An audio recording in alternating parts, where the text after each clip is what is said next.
জগন্নাথপুরি গাড়ির driver staff মারছে, ওই কোনো বিচার আচারও হয়েছে না।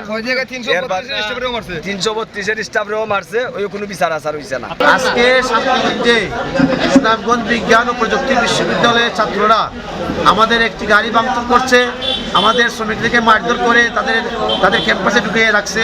প্রায় এর পূর্বে অনেকবার আমাদের ড্রাইভারদেরকে মারছে, হেল্পারদেরকে মারছে, গাড়ি ভাঙচুর করছে, আমরা বিচার পাই না। আজকে তাদের বিরুদ্ধে ব্যবস্থা নিতে হবে। ছাত্র তো আমাদেরও আছে, আমাদের ছেলে সন্তানও ছাত্র আছে। ফোন দিয়া ওরা অস্ত্র সহ নিয়ে ওইখানে অ্যাটাক করে যাত্রী থাকা অবস্থায় গাড়ি গ্লাস ভাঙছে, ওরারে মারধর করছে। ওরারে এই অবস্থা দেখে থানার হাওলা হয়েছিল, থানা থেকে ওরা আসছে আমাদের এখানে। 3 ঘন্টা আমরা অপেক্ষা করার পরে তারপরে ওরা কোনো সুরাহা পায় নাই।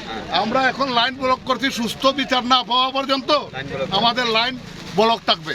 আমরা জানি নিরাপত্তা চাই, আমরা নিরাপত্তার কারণে আমরা সঠিক সুস্থ বিচার চাই। যদি আমরা অন্যায় করে থাকি, আমরা শাস্তি আছে, আমরা প্রতিপালক আছে, আমরা ইউনিয়ন আছে, তারা বিচার দিতে পারে। কিন্তু আমরা এভাবে আমরা কি গরু ছাগল না চুর, আমরা এইভাবে তারা মাছ দূর করতো, আবার থানাত না দিত।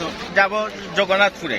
এখন এই যে অবস্থা ভয়ানক, এই রাস্তা ব্লক করিয়া শ্রমিক আন্দোলন, তারা শ্রমিকরা অত্যন্ত ক্ষেপে গেছেন।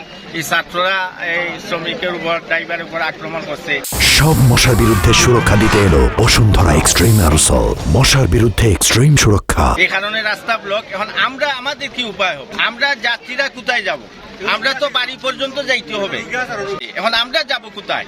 প্রশাসনের কাছে জোরালোভাবে ভূমিকা রাখার জন্য আহ্বান করছি যে আপনারা অতি দ্রুত এটার সমাধান করেন, আর ছাত্রদেরকে আপনারা শাসান, যাতে আর কোনো ড্রাইভারের উপর এইরকম অতর্কিত হামলা না করে।